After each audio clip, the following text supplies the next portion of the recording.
We'll call to order the Plan Commission meeting for July 10th. Could we have a roll call, please, Bethany? Commissioner Harlow is absent. Commissioner Curry is absent. Commissioner Krillenberger. Here. Commissioner Jablonski. Here. Commissioner Cernovich.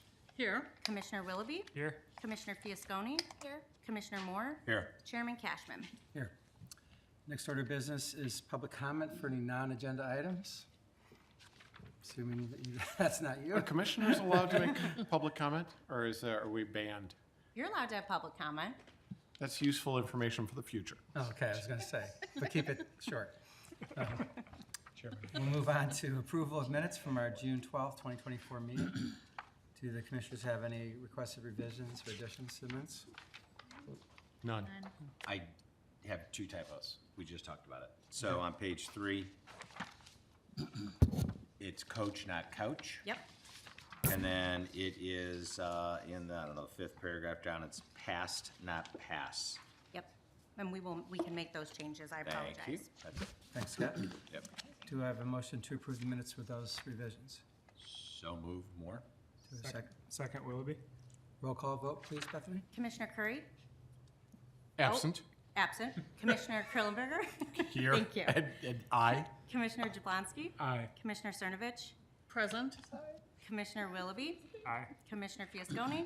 Aye. Commissioner Moore. Aye. Chairman Cashman. Aye. And an aye. All right, next, I'd like a motion to move agenda item 7, sign permit review, to our next order of business.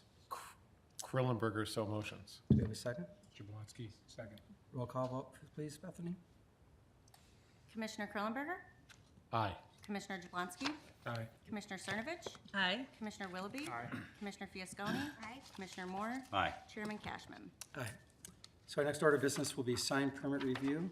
We have one, case A-26-2024 for 8 Grant Square, White Buffalo, sign permit review, installation of 2 wall signs. Welcome. We thought we'd move you up.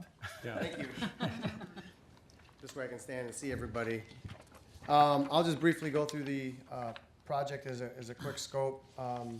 The main wall sign that's going to be fabricated and installed will be replacing the existing, I believe it's pronounced Char Cruz. Chartreuse. Chartreuse, thank you. And that existing sign will be taken down, disposed of. We'll be fabricating the sign at the shop. It'll be an acrylic face. There's a vinyl opaque per the city. We changed that from being translucent to opaque. Only the white will be illuminating through. There is a sheet on the next page to kind of give you an image of the actual sign. It would be on a photo cell. We typically put them on timers, but per the request of the city, we did add a photo cell to it. It's a typical standard acrylic wall sign, single faced. And then the next detail will just show you kind of the side profile of the wall sign itself. And then the other wall sign, we will not be fabricating. We'll literally be taking from the existing elevation and installing it onto the new elevation of the leased space.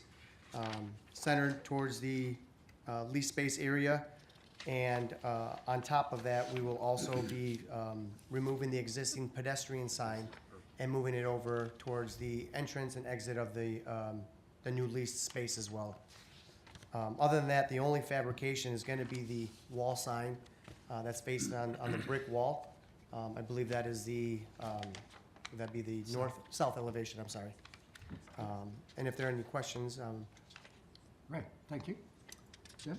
Yep. I'm sure it's in the packet, but so White Buffalo is moving. There's not an additional location? it is not an additional. He is moving from the end cap that is currently at, moving over to the kitty corner to his next new location. Where Chartreuse is? Yep. And the signs you're describing are replacing in same dimensions, proportions, everything. Correct. So 2 of his signs that are existing will be moved over to his new location. The only one that will be fabricated and installed will be the one facing on the south elevation on the brick wall. Okay. No more questions. Thanks. Thanks, Jim. Jerry? You said one thing quickly that confused me. Yeah. You usually use a timer, but We you're also usually- installing a photo cell. Yeah, reason being, the photocells typically go bad, depending on what products you buy. we feel them to be not of the highest quality. We typically recommend the client or any customer uses an actual timer because it's hardwired in, and this way you can manipulate it. If the photocell goes out, and eventually it will go out, it will trigger the sign to stay on 24/7. So we typically like it if it's hardwired, and then they can manipulate it on their discretion versus if there's a shade or whatnot. And it just, I think it, for the longevity of the sign and power usage, it's much more of a better quality. This committee always likes timers. Yeah, Yeah, I was surprised when I heard photocell. yeah, it was request that we put a photocell on it per the city. The current sign Is has that a something F- new going forward, Bethany? We have not requested that. I didn't think so. I do not like photocells. I prefer the hard wiring. I think photocells can lead to all sorts of problems where they do I stay on agree. all night. So, Yeah, and the memo here, I don't know how Lynn from the office, our permit procurement person, received feedback that so a photocell was requested. So that's where we put it in red in the first page. So we can go back and remove that photocell. Yeah, it if you wasn't would something that prefer. the village required, Yeah. so. Okay. Yeah, because it's an Thank added you. cost to the customer anyway, so. right. And I agree that they don't always work and a timer's much better. So what time do you think the lights will go off then, in the evening? So we always recommend the customer right before dusk. In the summertime, you're looking at 8 o'clock. And then as you get closer to fall, you know, you start clicking it over. By wintertime, I would think 4:30, by the peak of winter is when we recommend they turn it on, but then they can turn it off at an earlier time frame. Okay, so what time do you think they'll go off in the evening? Well, in a center like that, I would probably recommend them turning it off by 10, 11 o'clock. You're not gonna have any other activity in that area. Right. Even the restaurant, I believe, closes earlier, so it's not like it's a facility that stays open past 10 or 11 o'clock in the evening. So I would think by 10 o'clock, if that'd be the latest, I would probably just have it turned off. Okay. And if there's any requirements, let me know. I can pass that along to the customer and let them know if there's any requirements that there's a certain time frame to have it turned off, I can let them know. I think 10 o'clock would be good. 10 o'clock? Any comments? Anybody else? It's not that big of a deal because it faces other commercial and the railroad tracks, so. There's some residential far away, but yeah. How many? To the west is residential, but not this, it would see the barber sign. If you let one do it, then everybody wants to do it, then it gets to be, And it's on the northwest corner of Grand I Square. think we need to be, I'm with you. 10 o'clock. And 10 o'clock, 9, what's the stuff downtown? What's the, Well, it's their last hour of business if they're open, or 10 o'clock if it's near residential. If it's not residential, it could be on all night, like per our code. there's not a lot on, like if next time you're downtown, like after 10 o'clock at night, there's not a lot of signage that's on. We should take a field trip. thanks to the plan commission. I think We should take a field after trip. Fuller's closed, they should just all turn off. Yes, just roll up the The last sidewalks. restaurant opening. Right. And Steve, you suggested 1 hour after business hours? It's a barber shop. They can't be open past. I would imagine that would open at 10 o'clock at night, but we'll just, we'll request 10 o'clock. We can add that to the motion. 10 Thank you, sounds good. Steve. Okay, Did you have anything else, Jerry? No, I'm sorry to open that can of worms again. okay. No, that was Thank good. you. Anything else, Julie? No, thank you. Mark? No, I agree with the timer, 10 o'clock, so that's all Sounds the good. question I had. Quick question on the, there's towing Hold on, signs, Anna? it looks like, on the, You're jumping in. Scott? No comments? I'm so sorry. She's right next to you. I'm good. Question? Scott? Yes, I have one. Thanks, Anna. The towing signs that are on the side of the building, that, it looks like the White Buffalo is gonna go over one of them. Are they both gonna go? Are those, I believe it said on the plans that they were gonna relocate them. Yes, so we do have it noted in red that we'll remove the existing and dispose of the sign, but we're gonna relocate the towing info sign, so it's out of the way and clear view of people parking in those lots. I'm on a roll. Thank you. You're welcome. Anything else, Scott? No. Awesome. Do I have a motion to approve case A-26-2024 with the stipulation that the signs be turned off at 10 PM? So moved, Cernovich? We have a second? Second, Willoughby? Roll call vote, please, Bethany?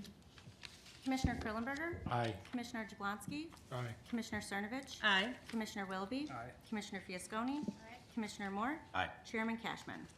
Aye. Thank you very much. Thank you. Good luck, thank you. Okay, our next order of business are public hearings. We have one tonight. Case A-3-2024, landscaping and screening standards, text amendment to section 9-107, buffers and landscaping of the Hinsdale zoning ordinance. And Bethany, I believe you're the applicant. And do you mind making a motion to open the public hearing? We have a motion to open the public hearing, please. So moved. More. Second. Second, Piasconi. Roll call vote, please, Bethany? Commissioner Krillenberger, Aye. Commissioner Jablonski, Aye. Commissioner Cernovich, Aye. Commissioner Willoughby, Aye. Commissioner Fiasconi, Aye. Commissioner Moore, Aye. Chairman Cashman. Aye. Okay. Welcome, Bethany. Thank you. I'm very happy to be presenting a true landscape plan. We've never seen something like this in the past. So we're very excited that we have a draft to present today. To refresh everyone's memory, we did hold a public hearing on March 13th, which was to review a text amendment to the same section, section 9-10H, but it only was for subsection H and addressed screening, or was an attempt to address screening between residential and non-residential uses. The Plan Commission had said maybe go back and look at landscape screening around parking lots, and we've used this as a great opportunity to try to provide a more comprehensive, thorough, user-friendly code section. The almost entire section is revised with a couple of sections that have not been. And basically, we're hoping for some good feedback today to see what you guys' thoughts are. We've worked with Mike Hoffman and Yu Chen Ding from Tesca Associates. The village has been using a planning consultant firm to assist us with projects here and there, and this is one of them. Tonight, we do have Mike Hoffman with us from Tesca. He has a background in landscape architecture, and he's the perfect person to help us with this code section. So he is going to provide a little bit more about the details of what's in this code section. We'll quickly go through it, and then we can open it up for questions. Before I do that, though, I wanted to let you know that due to some timing constraints and the holiday weekend, we haven't had our village attorney review the draft yet, which obviously we do to make sure that he's okay with the legalese language, like, you know, are we using shall and may correctly? You know, little things like that. So I don't anticipate that there would be a lot of content change based on Michael's review, as long as the Plan Commission felt that this was ready to move forward.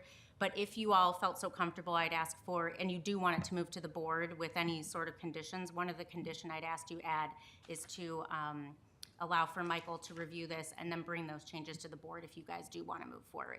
If you don't feel comfortable with that, we can always continue it to the next meeting, which is on August 14th. So with that, I think we've created a really good first draft here that has kind of set forward what a traditional landscape code would look like. It does include buffer yard requirements for the perimeter of lots. It includes landscaping for building foundation areas and screening around parking lots, as well as the transitional area between residential and non-residential uses. We've also proposed some changes to strengthen some of the site plan elements that you guys see often, such as dumpster enclosures, outdoor storage refuge areas, and definitely mechanical screening, so that we have both real requirements for rooftop screening and ground-mounted screening around those mechanical units. So with that, I will introduce Mike, and then I can chime in where I need to. But he's going to quickly go through what we've done here, and then we'll open it up for questions.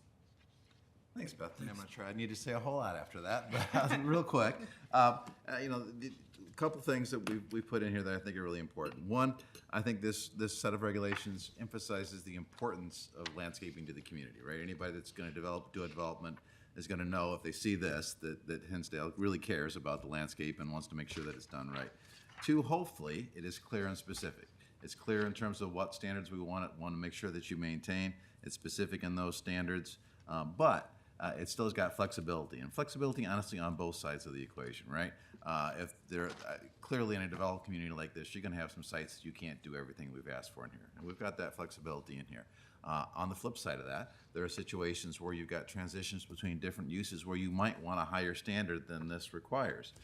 We've got that flexibility in here as well. So we really think that flexibility on both sides of the equation is really important to you. Other than that, I was going to highlight the areas that are included, but I've got the illustrations all keyed up here in a PowerPoint if we want to specifically reference any of them. But, you know, it's simply to say we were focused on 4 landscape areas, the area around the foundation of a building, and different standards there in terms of whether you're facing a street or on a different side of the building. We've got standards for the parking lot, both the perimeter of the parking lot and the interior of the parking lot. We have standards for the perimeter areas around the site, and there's definitely 2 different types of perimeters, really, the kind that is what we call transitional between different uses and the kind that we call compatible, which is between, you know, the same type of uses on both sides. So we got those standards, and then we have some standards in here to address service areas, whether that be dumpsters or screening, loading areas and those kind of things. So those are the key areas that we defined in the code. Hopefully through the general standards and the provisions in here, we've made it clear in terms of what the community expects. In terms of a landscape plan, we specified, you know, what the plan needs to show, and all of those kind of components. So with that, I'd be more than happy to help Bethany with any questions you guys have for us. Thanks, Mike. Scott, questions, comments? First of all, great job. It's, I appreciate you looking at different villages too, to kind of pull that in. That was really smart. I think it also helped guide you as to what we can be, and I think that I really tip a hat to you on that. Yeah.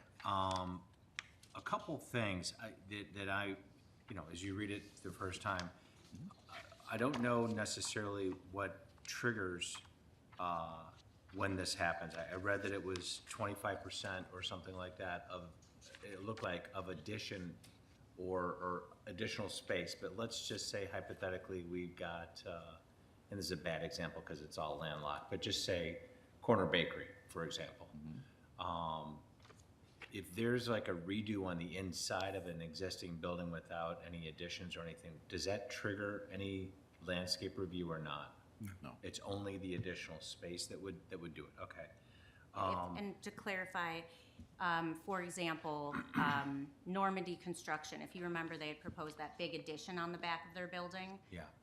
They did more than a 25% expansion originally. That would have triggered it with that type of an Right, expansion. Now, of course, through the exterior appearance and site plan review process, if something came forward, you can always request, and we still would encourage someone to put in certain screening requirements where applicable. Right, okay, cool.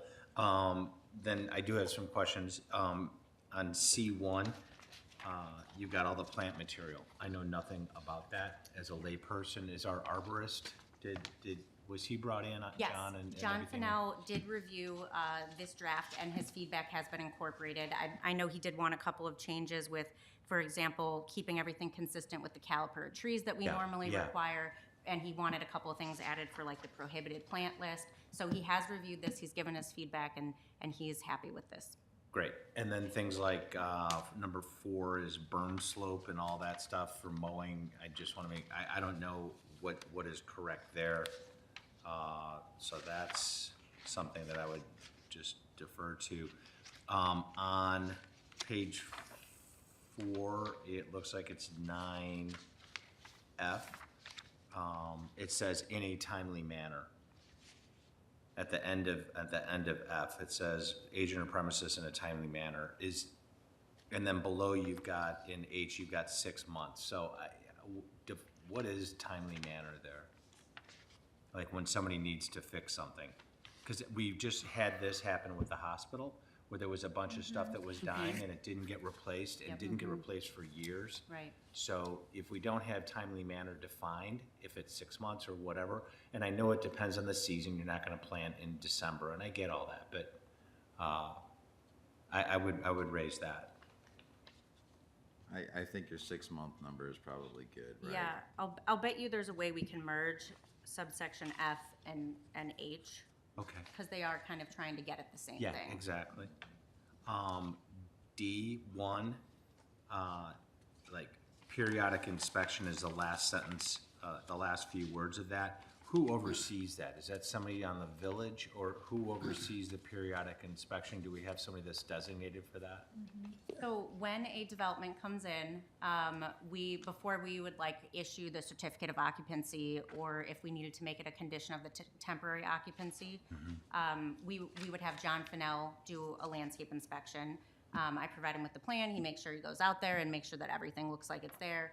And in cases where we need changes, we decide if it's a minor or major adjustment, and move through those processes, if it's significant or not. Periodic inspection, because of our staffing levels in the village, is as requested or complaint-based at this point.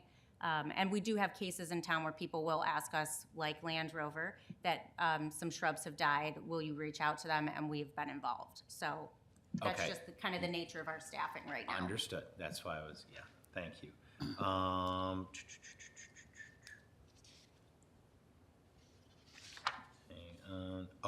On the end of page 7, under perimeter, B5, it's got earthen berms as screening, so B3-5. And I look at that and go, I think they're supposed to be 6 feet in height. And if you have an earthen berm that is 6 feet in height, that could create major water issues for people on the other side of that. Now, the parking lot, as I saw, all the water's supposed to go into the plant and everything else to kind of be reused.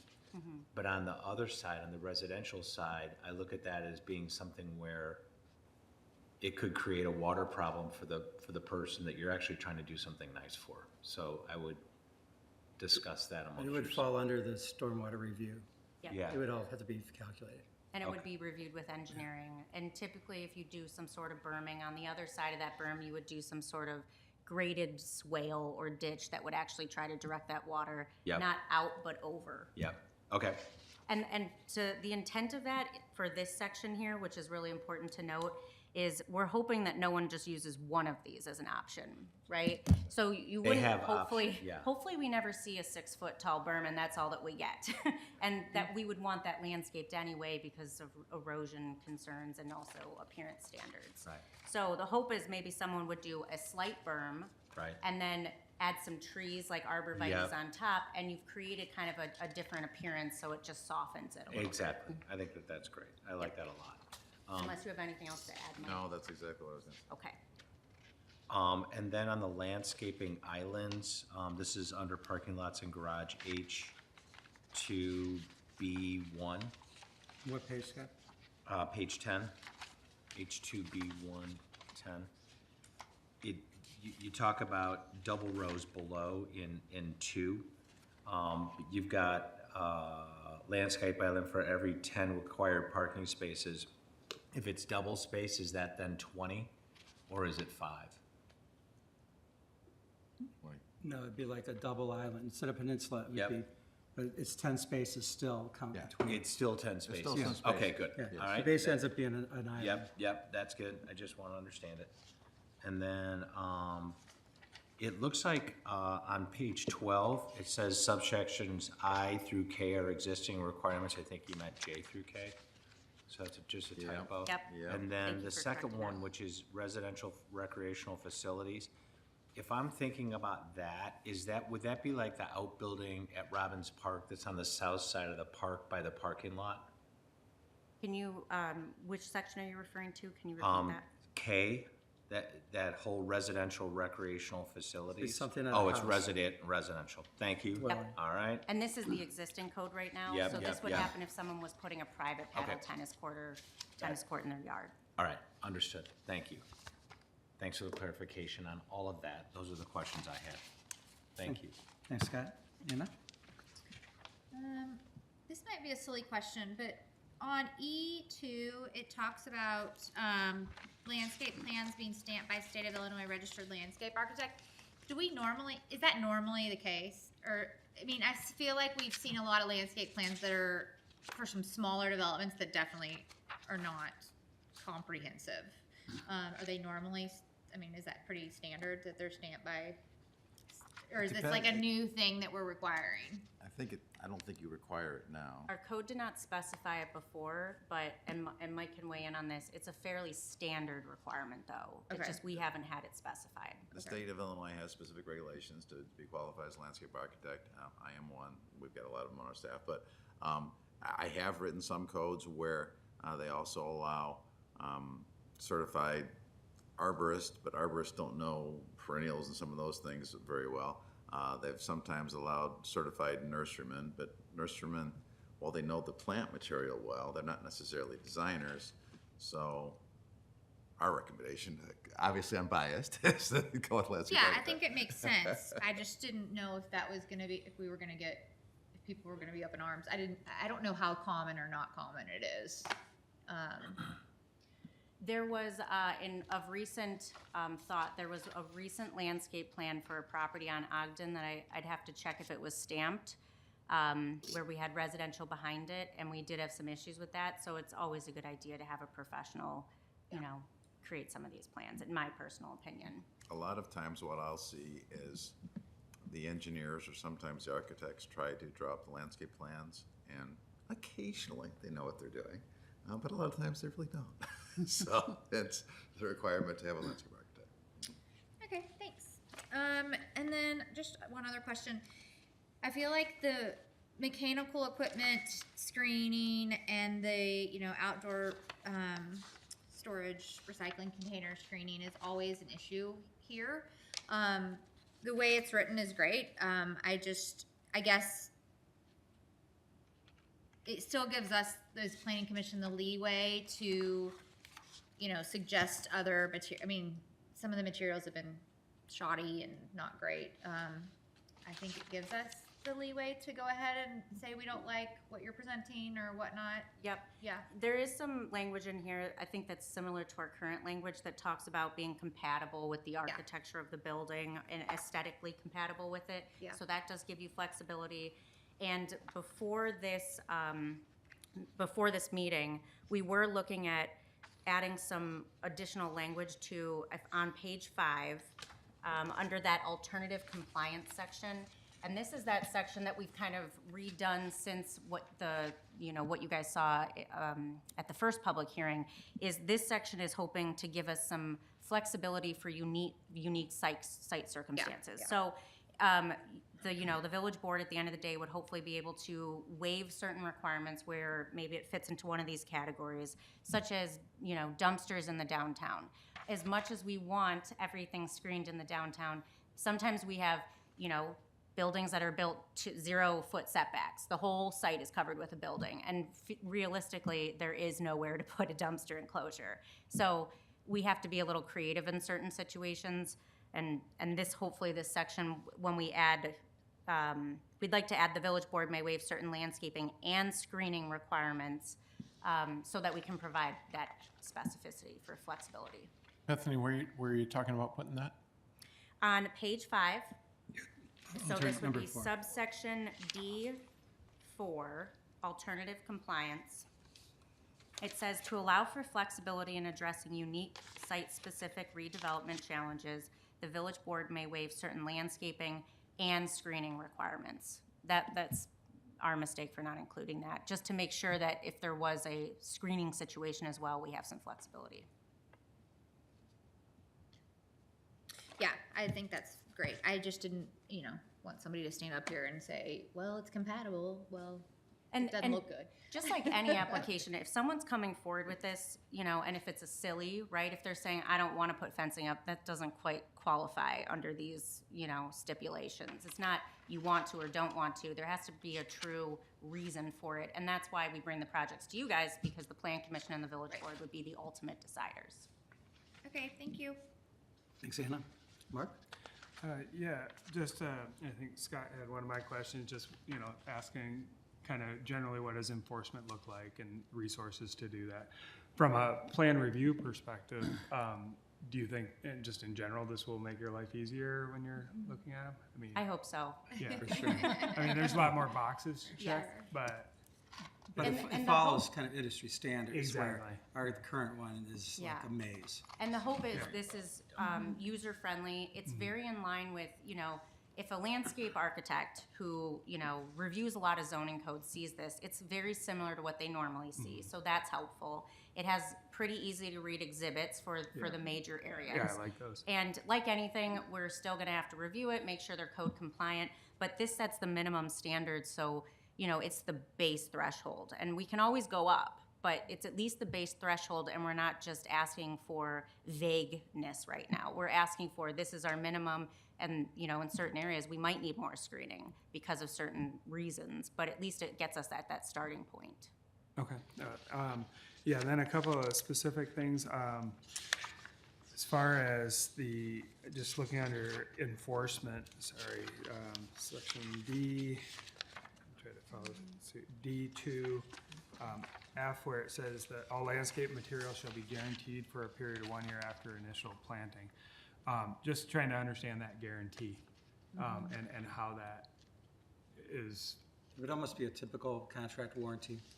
Be a Right. year, we require 2 on our But projects. who holds that? Is that The owner and the owner. against the contractor. That's the owner holds it against, so, but we're not getting, and that was my point. If we have enforcement issues already, I don't think it's on staff to be going after. I think that's pretty contractors. standard. No, Yeah, that's correct. yeah, so, okay. All right, and then, let's see, one thing I do appreciate is the stormwater, being a stormwater person, under the landscape islands, 2, 4. One question I have, we talk about the stormwater requirements, it talks about landscape perimeter islands, facilitate, that's under the island section, but we also have a parking lot perimeter section. Shouldn't that be pulled out as more of an overarching statement Both. rather Yeah. than buried? That's a good point. Yeah, that is a actually. really good point. We could easily relocate that section and retool it and put it in, I think, the general standards. To allow some Okay, flexibility. yeah, because one thing I deal with in my job is we try to implement green infrastructure, and then the Yep. landscape ordinance is actually prohibitive of green infrastructure. Yeah. So I really appreciate this language, but I think we need to It pull should it apply out. to both. Yeah, That's a exactly. good suggestion. And then I just had a similar comment about the berm. I almost think we should put, even though I know it's unlikely, but if you put the slope requirement and the height requirement together, we could end up with massive berms, 4-to-1 slopes. And so I personally think we should cap the berm height and talk about it being supplement, not just a standalone. I mean, again, that's a lot of earth, so I don't think somebody is truly gonna do a 6-foot berm with 4-to-1 side slopes or 8-to-1 side slopes. But it makes sense to maybe cap the berm height. The only place where, from memory of recent history, that we would have had a big berm was for the IBLP site. I Okay. do remember, and that's a case where they probably were gonna be moving a lot of earth. Right. We don't really have that much earth to move in most places, Right. right? But I do remember along Ogden, because they were originally proposing to put the duplex units. They were gonna be making a fairly large berm there, and part of that was probably because the earth was gonna be taken out for some of the stormwater areas as well. They're trying to lose it there. But I Balance wouldn't be the able to site, tell you off memory how tall those were, but that's the only case I can think of where. There's we would've large had- berms there already, too, already. And there are already some there, that's correct. Yeah, I mean, I'm fine either way. I work with a lot of commercial real estate, and they do huge berms because they're bumping up against a residential. Yeah. I find, I understand the need for them, but sometimes it's lacking landscaping. It's just this big earth. Yeah. And so if somebody could just achieve the goal by just putting dirt there, I don't necessarily like that.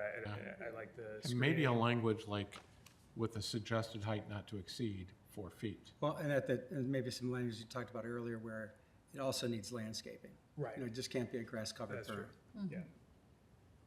Which has come up a couple of times, so maybe that's, Well, the sentence is really straightforward here. We just need to take out, there's 6 things listed, and it says maybe achieve using any or a combination of. If you strike any, then you're Using a requiring a combination of. combination. Yeah. That's a good point. That's a good, Simple. it's the same. I'm not even a lawyer. Let me double check. I think that's all I had, Steve. So very good job, though. I like it. Yeah. Thanks, Mark. Julie? I am thrilled with this plan. I think it's a step in the right direction. I think it's gonna make everybody's life a lot easier. I also went ahead, I looked at the landscaping code for Lake Forest and for Lyle because of the Morton Arboretum. So there's some other things I picked up from those, which I'll get into in just a minute. First of all, I have a question about the landscape buffer screening. It's okay without a fence, but if it's just a fence, will it have to have some landscaping? So, and for everyone's purposes, I think the section that you're referring to is on page 7. The section we were just talking about was screening, correct? Right, For the yes. transitional buffers? Yes. So, to reiterate, these 6 items here are not meant to be exclusive of each other per se. They're meant to hopefully be in a combination. Okay. But it did come up at the village board meeting, and I think in some past projects where there, and maybe it was even here, where there were cases where maybe a resident doesn't want a fence or doesn't want landscaping, or there were some combinations of reasons to maybe do one or the other. That's why we left it somewhat flexible of, we of course want everyone to go and do the most screening, right?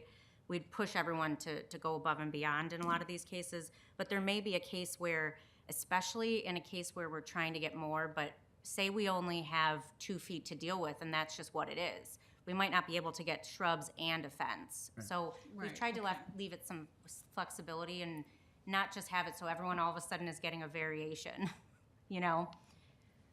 Does that make sense? That makes perfect sense. And I know everything, all the plans will be coming to Plan Commission too, but I just wanted to, Yeah, and that's the thing, if, especially if we have residents coming out and saying a 6-foot fence is not gonna block it, or there's some weird topography where something's higher or lower and it's really not gonna deal with the visibility and screening, it's not gonna effectively screen it, the Plan Commission and the village board can absolutely request something above and beyond, and that's why we included that last sentence for subsection, that subsection 3, of increased screening height may be required by the village board due to unique circumstances. perfect, great, thank you. Let's see. Now, I know the buffer for parking lots is currently 10 feet. So it varies. It varies, okay. So poor Mike and I went back and forth with him a million times. We had quite a few iterations of this code.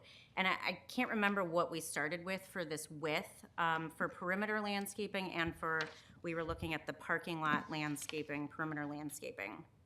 And at the end of the day, our zoning code is choose your own adventure, right? So you start with something, but then you go to this section, and then all of a sudden you're over Yes. here, and what was 20 feet is now 5 feet. So there's a couple of weird areas. So what we did was we've almost tried to, as a catch-all, so once again, that we're not just having all these conflicts in our code or creating a situation where everyone needs a variation. We've tried to do it so it corresponds more to the width of the required minimum yard, because there's a lot of areas where if a parking lot is next to, it's a commercial zoning district, it's not next to residential, you can actually reduce that yard to 5 feet in certain cases. We've recently had a development that's even looking at that. So if we didn't make this a minimum of 5 feet, or follow what the buffer yards or the yards are for the rest of the zoning district, we'd have a lot of inconsistencies. So it'll be a minimum of 5 feet. But that doesn't mean that everyone's going to have 5 feet. Right. Yes. So if it's like non-residential, adjacent to residential, they could have, It could be 30 feet, okay, 25 feet. or 10 feet at least. Right. Especially if it's a parking lot. Yeah, Yeah. honestly, I started out with something higher than 5 feet because Yes. from a landscape perspective, you'd really want something bigger You than want 5 feet. something Right, and But 5 feet, there's But we only so just many don't want things you anyone to can go put under in there. that. And in Okay. reality, most of our zoning, if we have in each zoning district section, we have that table, and then Yes. we have all those fun footnotes under it. That's the section where there is a little footnote, depending on the zoning district, of if you can reduce further, and that's what we're trying to push people back to. But under no circumstances do we want less than 5, because Okay. we really do want more than 5 for the plan's sake. Okay, perfect, thank you. And how about a list of preferred trees? Has that ever been done, or you don't like to do? It absolutely has been done. When I wrote these codes 25 or 30 years ago, I actually always did include a preferred list. I have gotten away from that lately for a couple of reasons. One, plants change, right? 30 years ago, I would have absolutely had ash on my preferred tree list. I wouldn't today. There are new cultivars coming out very frequently, and so if you're planning on updating your list, every couple of years, then putting in a preferred list is not a horrible idea. But a lot of people start out with the intention of keeping their code up to date, and it doesn't happen. So, Right. so I've tended not to do it that way and not to include a preferred list. I have, however, in a couple situations, added links to websites that are kept up, right? So like Chicago Botanical Garden, the Morton Arboretum, or something like that, who do kind of keep lists of plant materials that are well suited for this region and recommended. So that's a thought. I guess I just want to make sure that there's more shade trees going in than like ornamental trees. And does the draft address that? No, it gives them a choice right now. And I think, we're requiring licensed landscape architects. They will make the right choice. Okay. That's their business.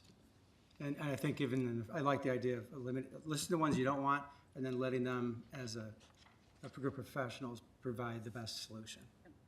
And there may be cases where we wouldn't want to, once again, require a shade tree, because as you guys know, we have a lot of overhead utility lines in town. And you just can't put a shade tree in certain locations, and we want to have that flexibility to swap out, Okay, thank you. Okay, section -9-107 AC on page 1. And we're looking at, by minimizing any potential nuisances. I was wondering if headlight glare could be added, or if they would fall under glare, and automobile exhaust. I know I saw that in either the Lyle Code or Lake Forest. I have no problem adding those clarifications. That makes sense. Okay, thank you, because so many cars, especially if there's pickup lines or somebody's, picking up somebody and they're there early, they don't turn off their car. People will sit in there with the cars idling for like half an hour. Right. Thank you. Okay, section -9107C, minimum planting size on page 2. And for shrubs, it is large shrubs, 24 inches. And I don't think that's tall enough. I'd rather see 36 inches. With everybody driving SUVs nowadays, how high up are the headlights? And you don't want, I think one thing you're trying to do with landscaping is preventing any glare from headlights onto neighboring properties. So I'd like to see if, I certainly have seen codes with the minimums you're suggesting a little bit higher than what we had in here. And I've got no okay, problem changing it if 36 you want to. for large, and then maybe small shrubs, 24 inches. I don't know, how tall are headlights? On SUVs, are they? 36 inches. Are they? Okay, there we go. Exactly. Field trip. Because otherwise you're just kind of losing, It's not in the vehicle. You have maximums too on shrubs, I think, in Yeah, different we've places. got to make So you sure we gotta- maintain you gotta work visibility and those stuff. together. Work the, Absolutely. yeah. Yeah. and like a good example. Maybe language like sufficient to achieve the objectives of this. Because you're starting 6 inches above the curb, above the parking lot with a curb. Right. So you're already 6 inches. Just like the hospital, though, I think this is a trial and error thing. Well, again, And this see, that was a came, combination of berming, landscaping. Right, and they this- said this we have to, came up at you the have to be able to see the hospital. sign, but we're trying to accomplish what you're trying to accomplish. So my favorite section here is the D4, the alternative compliance. I love that there's specificity with flexibility. So, Yes. so 2436, let's make it specific enough to be helpful, but flexible enough. So I think a good example is the Covenant Church on Garfield, and they have parking like in their front yard, but the screening, they did it so well, you don't get the glare from headlights. My concern with that is, the nasty thing about trees is and shrubs as they grow. Right. I just pulled out giant arborvitae and spent tens of thousands of dollars to pull out 50 of them. If we can't mandate that these things are trimmed to a certain height, your 3-foot shrubs will quickly be, in our lifetimes, hopefully 6 and 8 foot shrubs, and now they're a hazard to the community. Right. So I don't, short of mandating some sort of maintenance of the landscape, I really don't like mandating 3 feet at birth. A lot of plants grow a foot a year. Well, why, then maybe we should have certain plants, preferred shrubs? Because, I mean, isn't that the purpose of landscaping, to buffer, to screen? Well, there's a maintenance provision in here, and I Mostly if we're dying. plant materials shall be maintained in a neat and orderly appearance. I mean, like, what did the hospital agree to put in? At first, we were talking about boxwood. There was something on top of a It's a whole berm, combination, there's a bunch of plants. but boxwood is now prohibited, right? But they said they were putting boxwoods, but they had arborvitae. It was kind of. Right. Right, but I saw the final landscape plan, and it's a whole series of species. Yeah, Is they there- is did there a talk best- about that. Is there a best practice Box in elder. the industry to address this? Obviously, it's site-specific in terms of what you're planning to do and that kind of thing. I'm talking about the maintenance and making sure things aren't overgrown. That's where you would, the best practice is to do a regular inspection every year. We do work for Deer Park, and they do biannual inspections. Every other year, they go out and inspect the landscape and provide a report and say, hey, replace this and this and this, and otherwise it looks good. That's probably the best way to do it, but that requires staff to be able to do that, or hiring consultants to do it. So that's probably the best practice. And what about adding 6 inches? And then going to I'd like to 30 see and- 36. I believe Lyle and I think Lake Forest were both 36. See, like, if we're dealing with a school property, that's gonna violate their safety protocols. We do landscaping all the time in schools, and now they're trying to eliminate any place where people can hide. Well, then we just eliminate schools from this. Like you brought up, landscape architects are doing the plans. I'm sure they can come up with something that's 36 inches. Because, I mean, what's the purpose then? You're gonna have the headlights going over Well, these are minimums, the right? shrubs. Size of planting. They Well, are maybe size of planting. section So we could E, require in a specific project, we could require taller. maybe EE says plant materials shall be maintained in a neat and orderly appearance within a reasonable height with consideration of safety and Right. what's another The criteria? What thought are we would talking be about? screenings of parking lots and that kind of stuff. It does require 3 feet, but it allows you to plant 24 inches initially with the thought that it'll grow to 3 feet at least. So that's where if they were 30. That's why you get there picked 24, faster. right? That is. If they're 30 and you got a 6-inch curb, you're already there.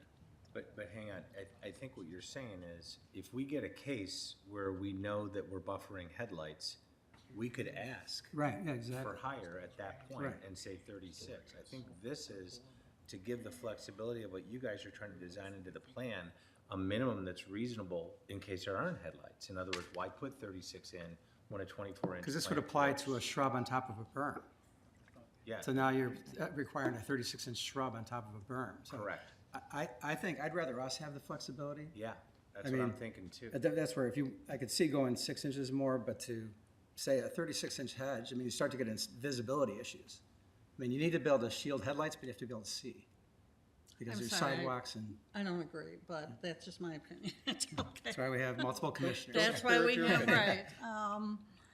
And again, looking at some other codes, I just think the whole point is, blocking the headlights, the glare. And the exhaust. Yeah, Well, all we that can't stuff. block these up. Anything helps, any green helps. Okay, we talked about the dumpsters. Okay, section -9-107F on page 6. Perimeter landscaping. I think What number? F, what? FB. I'm sorry, it's page 7. 7, okay. Okay. And it's requiring the front yard and corner side yard of a lot. Let's see, what does it say? I think First paragraph? Yes. that it'll have a buffer. I think that should also include front yard parking lots. Like a continuous row. So to clarify the buffers, and we do have exhibits, we could be referring to these. Mike, will you go to, well, let's look at this exhibit that we have up right now. So the intent is for a case like this, so this would be like a corner side yard property. In a case like this, for the corner side yard, which is that north lot line, the longer strip along that parking lot, and then that little strip that would be the west lot line, where that driveway entrance is. Those would both be, because they're the front and corner side yard, they would be subject to the perimeter landscape compatible screening, which would be starting on page 6. Okay. But because it is also a parking lot that's being screened, it has the additional requirement of the parking lot perimeter landscaping. Okay. Which means that you're basically getting a duo of that situation where you're gonna have trees, you're gonna have shrubs, but you also are gonna have to provide that continuous screening. So it will have the continuous, okay. And the reason for that is, like, imagine for that north lot line again, we wouldn't really on a corner side yard like that, you don't really want to see 6-foot tall arborvitaes or a 6-foot tall solid fence because it's that corner lot or the front lot. And so, you know, once again, these are the minimum standards, so we could, in certain cases, ask for more, but we probably don't want dense screening on that corner side yard, the transitional standards, which is what would, you know, abut like a single-family home. Okay. Does that make sense? That makes perfect sense, Okay. thank you. Yeah, it's kind of a combo in these situations. It's not meant to be one or the other for that. Well, I like that, though. I like how compatible uses don't require as much. Yep, but we still want to screen the parking lot. Right. Okay, thank you. Let's see, one more question. Landscaping for ground signs and monument signs, will that be discussed when we do signage? So the hope is next year we're going to update our sign code. And if so, the intent would be to include the landscaping standards within that section. If you guys want now, we can look at adding something like that, or we can hopefully wait till next year when we rewrite the sign code. We get so many just straight sign permits, it'd be nice if it was in that section, just for ease. The Yeah. sign guy's gonna look at that section. Yeah. He's gonna know there needs to be some landscaping around it. Yep. But the hope is next year for getting that code up. Because we've already been requesting that, you know, for ground signs. Yes, and people in that case have generally complied. Yeah. And we don't see, obviously, a ton of ground signs. We only have them in certain areas. But when we do, we've had some good compliance. But we will strengthen that when we bring a new code forward. And then where appropriate, you would just cross-reference back to this ordinance then, Yep. or this section. So we're going to add that into this draft, or just wait till signage? Signs. I think we should wait till signs. Wait, okay. Wait till, okay. And actually, let's see, another question. Do we require like sprinkler systems? I know like in Land Rover, there were quite a few trees that died. Watering can sometimes be an issue.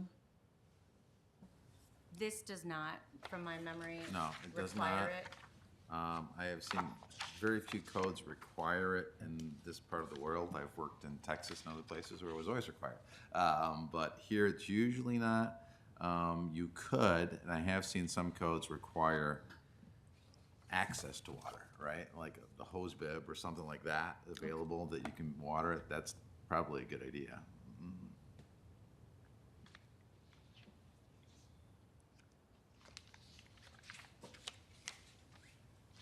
Well, just to keep those things alive.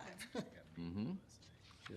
C9E comes back to plant material must be maintained in a neat and orderly appearance, so Thank you, Jim. trying to help. That's all I had. Okay. Jerry? Thanks to the thoroughness of the four of you, I have nothing to, and your professionalism in the construction of the document, I've got nothing to add. Thank you, Jerry. Jim? Just a handful of things. So again, my favorite part is D4, the alternative compliance. I like the specificity. Hopefully this will help people who are trying to put in something, say, okay, what do you really want? And you can point to things. In components of a landscape plan, under section F, B, little three, 1 and 2, page 7. Help me understand the specificity here. So you've got evergreen trees spaced the equivalent of every 12 feet is number 1, and 2 is arborvitae hedges. We're back on page 2. I really like the idea of here's trees and some specificity for trees, and here's shrubs. Is there a reason why you're saying evergreens here and trees on page 2 and arborvitae here and shrub in general on page 2? I'd love for these to say trees and shrub instead of evergreen trees.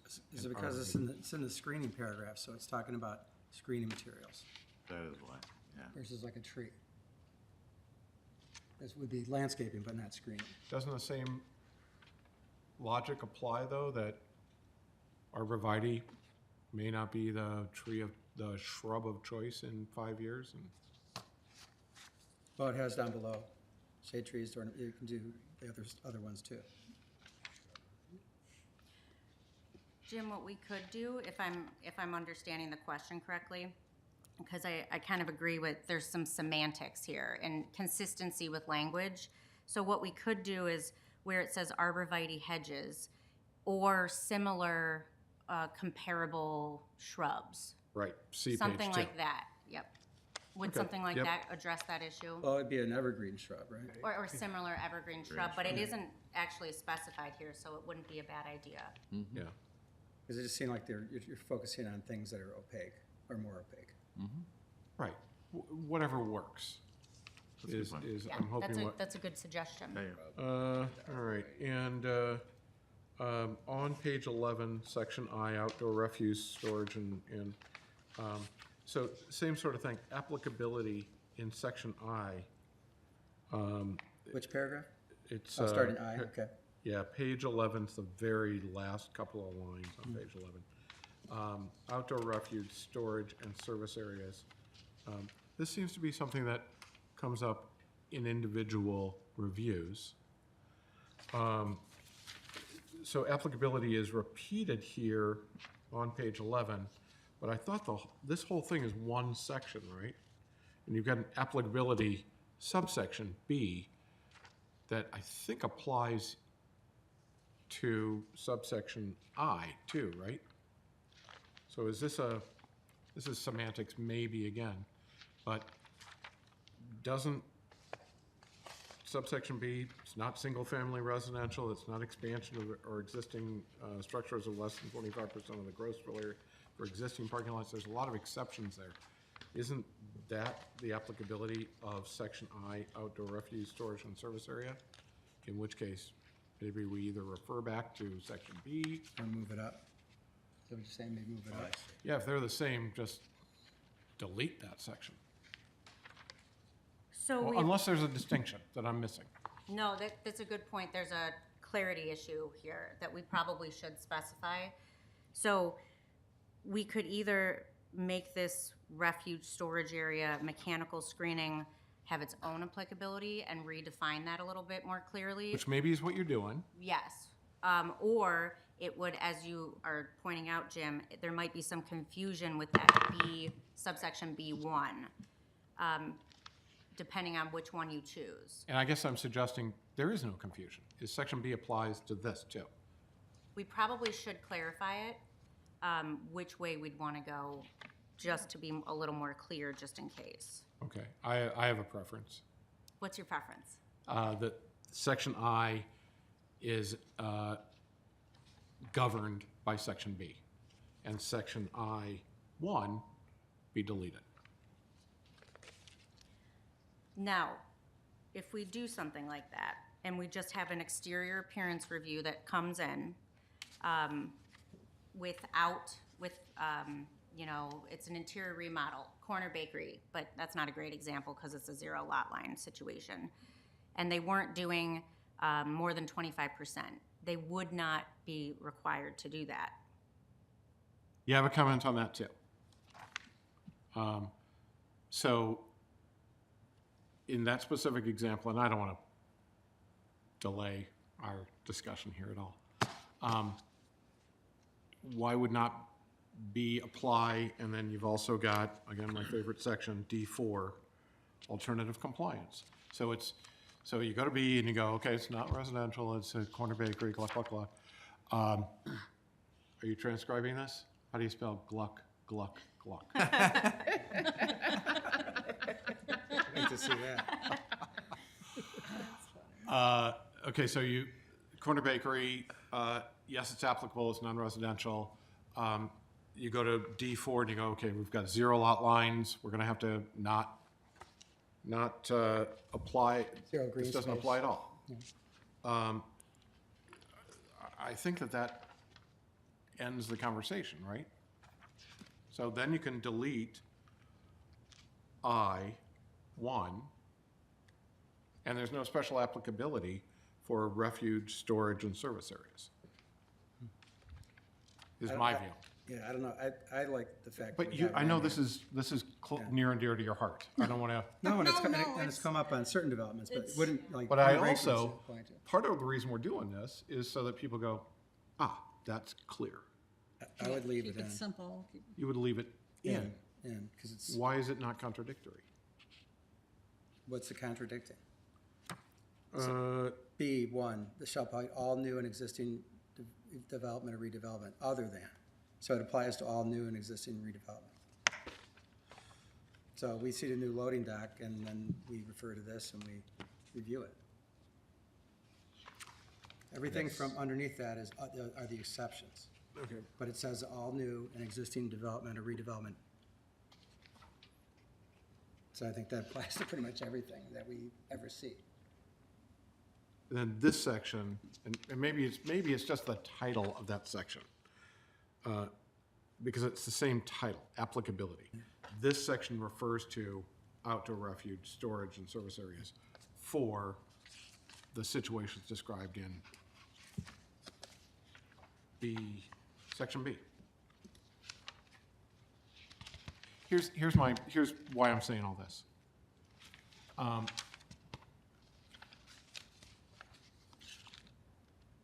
It's my understanding that we oversee commercial stuff, signage, subdivisions, things like that. I just don't want this to apply to residences. I don't want my neighbors coming and saying, Right, and that's hey, not the intent. our garbage can, we have to put arborvitae around it? No. Right. So maybe my suggestion is simpler. Well, the first item under the exceptions is single-family residential. It doesn't apply to that at all. The whole section. The whole thing Whole section. And this section is part of only it, so it applies doesn't to apply. outdoor refuge. Right. Okay, so let me go And to I, the and next. I think there's unique things to this, because typically loading docks and everything, they've been enclosed, they're enclosed by walls, by architectural elements, because they're not in an area that you can landscape. They're hard surfaces, you're bringing we don't have these buildings around here, but in some towns, you're building basically large walls to conceal a trailer backing up to a loading dock. I'm with you. So that goes to my next point. So, I guess it's in the same section. Shall be completely screened from view. Is that too restrictive? Completely. And it goes on in, sort of Jerry's point about any. Item 4 is, But it's from Material- public right-of-ways and adjacent lots. I mean, you can't completely screen it, or you couldn't use it. well, then let's not, right, exactly. So maybe we tone that down. Again, going back to, We have exceptions where it's tricky, like this came up when we did, what's the school? HMS? No, the one on Ogden and Kensington. Oh, Kensington. Because it's corner property, That- they had to have loading. There's no way to do that and not have it face the public. And we reviewed that, we were okay with what was done. It's facing the medical facilities, not facing a house. they are now not in compliance with this new law. We have the ability to make changes to this. Yep. That's what I'm suggesting. is let's- If this was just, her checklist, we wouldn't exist. Yeah, the completely Unique screened- situations, that's where we're gonna have to play a big role, because we're gonna figure out what is the best application of these requirements with unique situation that we face. Yep. And that was the just see case the there, because I future remember we plan. looking at that loading dock, or that refuge area being on multiple sides of the building, and it was, you could putting on Ogden didn't make any sense, because that's where they were coming into the parking lot, so we chose, was it Monroe? We thought that was the best location. That's why I have a strong affection for the process. Yep. And that's why I have a strong affection for section D4, which says alternative. compliance. Exactly, right. We'll be So- referring to that. If we had a lot of land here and we're building a lot of new things, it would be, we'd refer to these other sections. We're gonna be dealing with the exceptions. Because we don't have, I mean, the biggest property would be the Institute of Basic Life Principles. So do we want to say, do we want to create a ordinance that says you have to shall be completely screened from view, when we are now having a conversation about situations where we have said, not really. In a situation where the amount of land at Kensington was more than we normally see. I mean, you could put center if physically possible or something like that, because there's gonna be situations Yeah. like, I would guess if we or sought the development on Ogden, big piece of land, that could be completely screened from view from the public right of way or from adjacent property. Other spots that are more restrictive, it's gonna be hard. Okay, so all I'm asking is that when a developer or anyone who is not in this room, frankly, comes and reads this, they're gonna go, holy cow, I gotta completely screen the doggone thing? Is there a way we can word it? And Mike, you've Yeah, no, done I a think we million can, of these, I right? think we can work on the wording a little bit. I used to not say completely, I used to just say screen. And then what would happen is people would come in and, if you're trying to screen a 10-foot tall truck, they come in with a 4-foot fence and say, well, I screened it. Well, no, you didn't screen it. Or they You know? just put in gates. Right. Yeah, they Right, just so, come in without so that's why I gates. added that, but I hear what you're saying, and it isn't as clear as I would like to, and there absolutely are situations where you can't do it, and you have to have some flexibility, so. And that's probably one of the toughest Yeah. ones, because you need road access, you have Right. large vehicles, there's not a lot of, they can't just be turning around, so you Without pretty a much doubt. have to back in. 2 sections later, it says sufficient to fully screen. Again, if we can take the word fully out, I mean, I personally like the idea of setting the bar as high as we can in this language. that's what we're for. Well, And then we decide if we need to lower it. Yeah, then we decide if we need to lower it. Per Mike's concern, I know some of my clients, they're looking for the loopholes Right. right out of the gate. Well, that's And so I think personally, I like the bar set high. Then we have the flexibility in your favorite section to then, come away from that bar being set high on a case-by-case basis. does D4 apply to this section as well? Yes, it will. And that's why we were gonna add that extra and screening little piece in there. Because, and to go back to what Commissioner Willoughby just said, if we set it high, then it's on the applicant to prove to the Plan Commission and the Village Board why that should be lowered.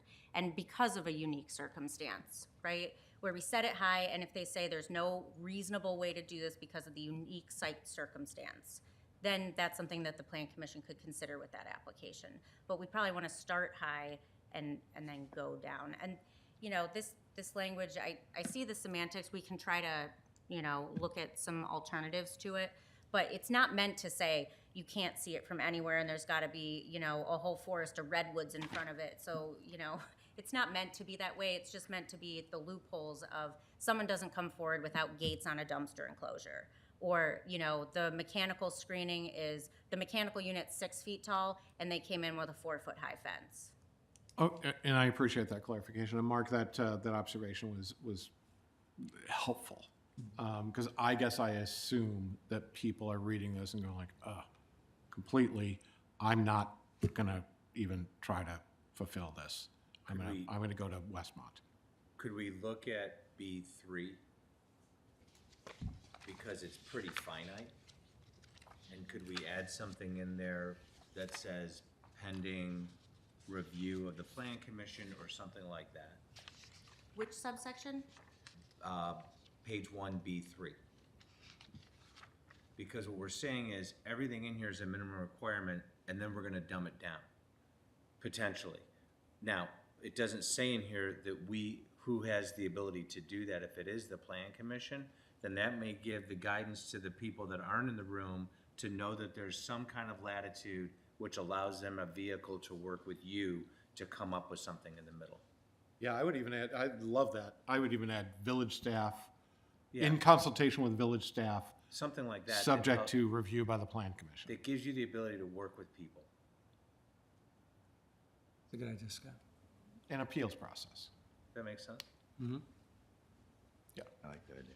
All right. Anything else, Jim?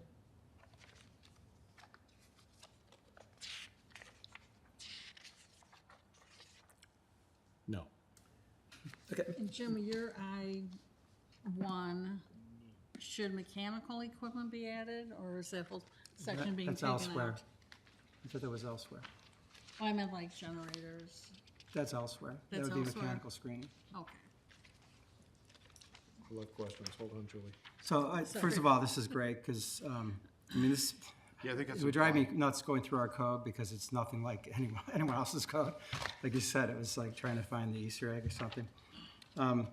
I think this is going to be better for applicants. I think it's going to be better for you, for village staff, and definitely better for commissioners as going forward. One thing that I thought was really interesting in here, because I don't know if I've seen it this strict, is basically on page 1, B2B. So basically, if you milled a parking lot, milled the asphalt and replaced it, you'd require all these codes to kick in. I've never seen anything that's restrictive. Like if the village lot along the train tracks, if they replace the asphalt, they would have to modify that parking lot to comply with this code, and that would be a lot of work. But I love it.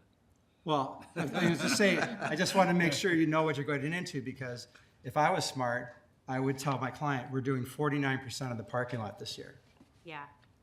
because you have nothing in there. But I just have not seen this. That in the old days, it was, but that's a huge burden on a client that has, if they're not modifying the curbs and gutters, the size of the lot or anything, to make them suddenly add all this landscaping, even though I like it, that's where I'm on two sides of this fence, because I deal with clients, that's a big deal. And it could be a big deal for the village. The village has the largest parking lot in town, probably. And it is an ugly parking lot. I'd love to see it redone and be nicer, but, I just think it's something that they need to consider.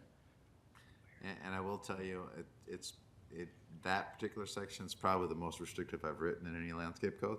Right. You're absolutely right. I had the impression that's what you're looking for, so that's. Well, and I'm open to discussion about that with the commissioners too, but I just know from personal experience, because this happens on a yearly basis. But our review does not, I know your attention to that parking lot. Our work does not cover anything the village does. Yes, right? it does. That was one thing that I requested, is that they're not excluded from this. Because in the old code, it was right at the beginning, and I thought it was terrible. It applied to everybody else, but not the village. I think the village should be the standard bearer. Oh, what about the signage on the, where the Thursday night festivals are? I thought that those were not subject to our work, or maybe they're grandfathered. But those are village signage saying, here's Thursday night parties and all the things that the village puts up. I thought that stuff came through. On the corner, they used to have all those banners and stuff. Yeah. That came through. That's been reviewed. They were like a long time ago. Yeah, it used I to be know a the mess. library did, but, No, the village did too, in the past. oh, But I just think to exclude, corner. but that's just something, I mean, On this would be intriguing, because I think people would be shocked that they're coming out and they're milling a parking lot. Seal coating, for sure. They would just be surprised by the asphalt replacement. And So could you get a little bit more specific on that one, Steve? I agree. I mean, I have a client that does a lot of mill and fill, and Yeah. they would not want this in their capital budget. Right. Could you, but they also do projects that are more involved where they're replacing the sub base. Could you get more specific of that's that? usually what triggers it, if you're Right. if you are modifying any, because if you create modify the sub base, then stormwater might start kicking in. Right, exactly. And then that could be a requirement if there's any modifications or 'Cause stormwater then you're permits usually doing required. curb, replacing curb at that point. Because then Exactly. at that point, you are building a new parking lot, Right. and then all bets should be off. Right. I like the fact that there's things in there, that wouldn't apply, that's a village lot, so there's not like a minimum number of spaces required. It'd be more of a revenue thing. But like for a school, if you took Hinsdale Central and they're milling that student parking lot, they would lose so many parking spaces. And I agree. they already have a parking problem. And do, you know, it's just an interesting one. It would be unusual. I would maybe just talk to our peer villages and see what they have, because it would trigger a lot of improved landscaping. No, and you raise a good point, because I mean, every summer, we spend time looking across 6 different states on the definition of parking lot rehab and whether or not it triggers stormwater requirements. So I think a definition of what this rehab is, so the point is, a simple mill and fill is not triggering this. It would be more. Modifying any of the dimensions of the parking area, any curbs and gutter, or any kind of, if a stormwater permit kicked in, because then something's happening where the county's involved. They're doing detention. And maybe talk to the village engineer. I would want his input on that, because it would definitely impact his budget, because he'd have to add the landscaping. And then, and maybe just some of our peer communities. That's be curious. When I saw it, I'm like, okay, we're tough. And it would trigger, I mean, you name it, like down at York's, what is it called, Gateway Square. I mean, if they went and milled that whole parking lot would have to change, and they'd lose a bunch of spots. Well, but if we do what Scott Moore is suggesting, which I think is brilliant, then it triggers a review. And if the parking lot at Hinsdale Central, which is a great example, which is not pretty, but it's very functional, is something that doesn't need to be landscaped, we as a plan commission can go, pass. See, I bet we would not even ever see a permit, a plan commission application for a milling and replacing of asphalt. I'd be very surprised if a We client. would not. I Yeah. think the code says you'd have to come forward with an exterior appearance or site plan, an exterior appearance, site plan, or a major adjustment if you're, I think it's reducing the number of parking spaces. Okay. But it doesn't say anything about, or maybe it's changes to parking. So if there was a change to the number of parking spaces, that would come forward, or changes to impervious surface or pervious surface. And we'd still have the opportunity of, if it created a onerous situation, to add landscaping so it was effective and improve the aesthetics of the parking and to the neighbors, but wouldn't get kill the school or the business or something. I think we just need to think that one through, because Yeah. where it sits, there's not really any exceptions. I think we can go back and look at, that was a good suggestion of modifying the dimensions of the parking lot. So if you are getting bigger, it might be something to look And at. I'd even ask Rob, I mean, does Rob get a permit application to, when someone's milling, and We do. you do? We Okay. do. But When it goes straight anyone's to the building restriping permit. or repaving, they do get a building permit, but we're only making sure that obviously they're code compliant with our parking sizes, there's no site triangle issues, and they're properly constructing it. Yeah. So it would not trigger a landscape review right now. Okay. Yeah, and I And think the other consideration is making it so people don't get scared of doing simple projects like that, so then we have. Wait, a we don't bunch want of to time parking- bomb. parking Gravel lots. lots, yeah. They're already scared. Yeah, yeah, exactly. Again, at the risk of extending this, Mr. Hoffman, you said this was the most restrictive I did. section like this? Can you Yes. describe what other things you've seen? might be? Well, typically, it's normal to require the landscape code to kick in when the parking lot is expanded or something like that. That's Okay, what like most Bethany of them said. do. Right. Most of them really honestly don't touch if you're just, milling it and doing that. That's usually not triggering. And this was put in here kind of as a time bomb, and I don't want to, there's no accusations, but because of some circumstances that are going on in Hinsdale. I don't know, is it? No, I think it's just super restricted. Well, no, No, I there was a mean- template, and this was changed to this. Yes. Within my lifetime, I'd like to get Steve some landscaping around our parking Oh, lot. yeah. I would It's too. been my pet peeve for Steve 13 Cashman years. Memorial And we might be landscaping. able to do it with this. Oh, yeah. No, we. Just we try can- to mill that thing. Yeah, we can look at, we can absolutely look at some additional language or modified language on this. And I mean, I personally, I would think it's more than just the dimension. I think when you start getting, Yeah, you know, no, you're- at-depth replacement, those are big enough capital projects that you. Right, yeah, we those are should be big considering. jobs. So I wouldn't just say aerial expansion, it's the depth of replacement that could be a trigger. So it's kind of the compromise situation.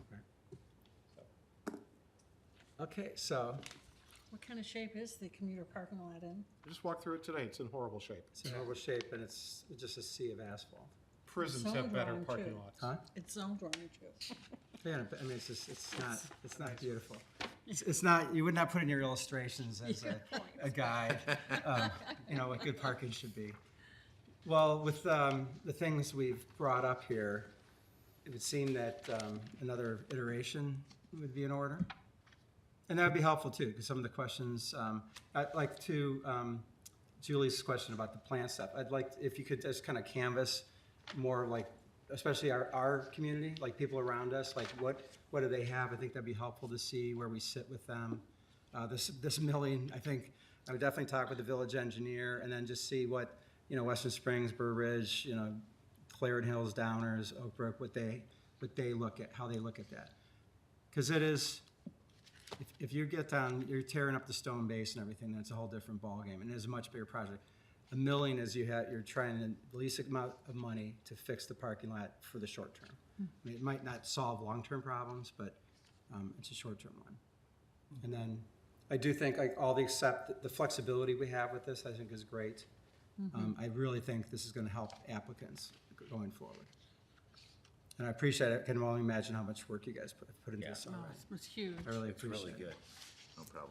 And it's getting better each time we go through this, and it's a good point, right? I'm the treasurer for my church, right? So I'm just, when we brought that up, I'm thinking that, like, we can't afford to do that. Oh, yeah, I mean, just, yeah, I mean, just imagine like, you know, any of these churches, they mill those lots. I mean, now you gotta really raise some money. And you also have fewer parking spaces, so you're gonna park in the community, in the neighborhood, so it's, you know, well-intentioned. If the village chose to do a big parking project, I'd be really psyched, especially since we have all those spaces open nowadays. Yeah. Yes. Yeah. That would be the Actually, time. today was full. Well, there were 8 or 10 left. Really? That's, Yeah. I it's don't still know. amazing how many of the commuter spots just sit empty. Like from here to Clarendon Hills, it's like hundreds. Just like, whoa, they used to always be full. Highland is pretty full, but I think a lot of people come in from Burr Ridge. Yeah, driving to town, yeah. It's nice to see. Fantastic, this is really exciting. I think this really takes our code. And I appreciate all the work, and then I'm excited to see ultimately this is gonna be fantastic. I agree. So I guess, could we have a motion to close the public hearing, or would we continue it? Yeah, I guess, what do we do before? We must have closed it. Don't close it. If you Okay. want to continue it, we can work on a draft. Okay, The next Plan Commission meeting is set for August 17th. Okay. As a reminder to everyone, if for some reason we can't get the draft updated by then, because we're still working on it, the next meeting after that is, the September meeting has been canceled. But we'll see what we can do to bring back another draft on August 14th. Even if we can't get everything done, or there's Yeah. still some outlying things, we'll hopefully be able to come back with some of these revisions. And then, by then, hopefully Michael Mars would have also reviewed it, and we can incorporate any of those changes for the legalese side of things. And, you know, we did talk about some of the conflicts, so it's a good, have that extra set of pair of eyes and deal with some of the internal conflicts as well. okay. So we would not close the public hearing, we would just continue it to the Plan Commission meeting on August 14th. Yeah, can we double check that date? Yeah, I was just about to do that. Yep, the date is August 14th. Confirmed. Do I have a motion to continue case A-3-2024 to our August 14th meeting? So moved, Willoughby? Do we have a second? Krillenberger seconds. Roll call vote, please, Bethany? Commissioner Kronberger? Aye. Commissioner Jablonski? Aye. Commissioner Cernovich? Aye. Commissioner Willoughby? Aye. Commissioner Fiasconi? Aye. Commissioner Moore? Aye. Chairman Cashman? Aye. Okay, next order of business are findings and recommendations. We have two. First is case A-14-2024 for for 5891 to 5911 South County Line Road, Hinsdale Paddle Tennis Association. Special use permit amendment to allow for expansion of existing membership sports courts and recreational club and exterior appearance site plan review to allow for the installation of 2 paddle tennis courts at KLM Park. Do the commissioners have any requested revisions or additions to the finding and recommendations? No. No? Hearing none, can I have a motion to approve the findings and recommendations for case A-14-2024? So moved, Jablonski. Second, Piskoni. Roll call vote, please, Bethany? Commissioner Krillenberger? Aye. Commissioner Jablonski? Aye. Commissioner Cernovich? Aye. Commissioner Willoughby? Aye. Commissioner Fiasconi?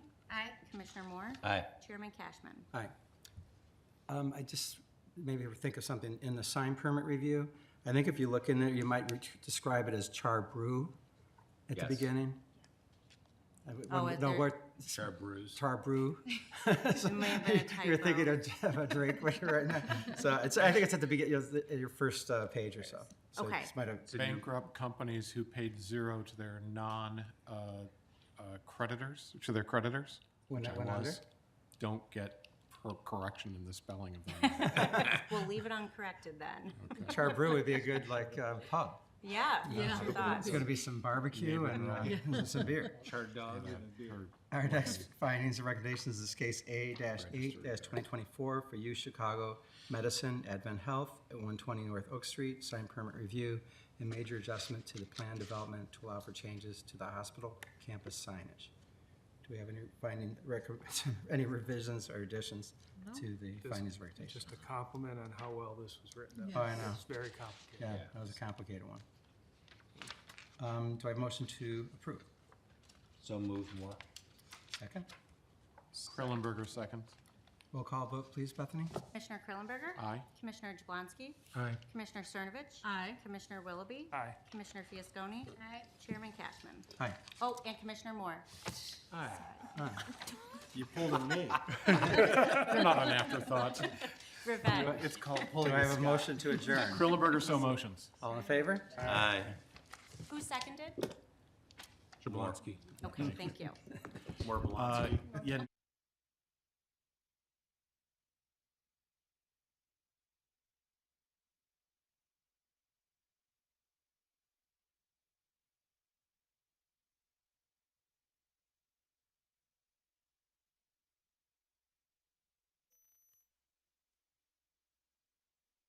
Two. Go back.